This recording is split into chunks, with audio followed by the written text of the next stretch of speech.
अस्सलामुअलैकुम रहमतुल्लाहि व बरकातुहू। ज़िंदगी सीखने और सिखाने का नाम है।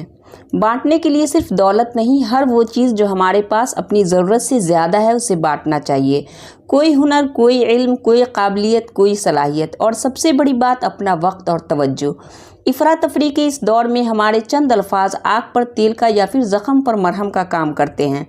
आजकल लोगों को बहुत ज़्यादा नफ्सियाती मसाइल का सामना दरपेश है। हर शख्स अंदर से दुखी है, डिप्रेशन का शिकार है। ऐसे में हमारे कुछ अच्छे और मुस्बत अल्फाज लोगों को जीने की उम्मीद दे सकते हैं। आजकल सबसे खूबसूरत और कीमती तोहफ़ा हमारा वक्त, तवज्जो और हौसला अफजाई है। लोगों की हौसला अफजाई करना सीखें। नुक्ताचीनी करने या तनकीद करने से हमारी अपनी ज़ात मनफी असरात के तले दबकर रह जाती है। फिर हम हर मुस्बत चीज़ और हर मुस्बत बात से भी मनफी पहलू निकाल लेते हैं।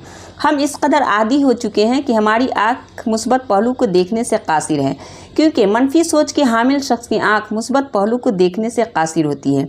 एक बात याद रखें कि हौसला अफजाई करने वाला शख्स कोई आम नहीं होता। उसकी ये आदत उसे लाखों लोगों में मुनफरिद करती है। उसकी वजह से माशरे में गौहरे नायाब पैदा होते हैं। उसकी वजह से कोहिनूर जन्म लेते हैं। उसकी वजह से माशरे में सायादार और फलावर दरख्त लगते हैं।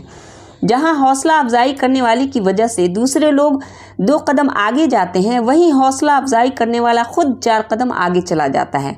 जहाँ तनकीद करने वाले की वजह से दूसरे लोग 1 कदम पीछे जाते हैं, वहीं तनकीद करने वाला खुद 10 कदम पीछे चला जाता है।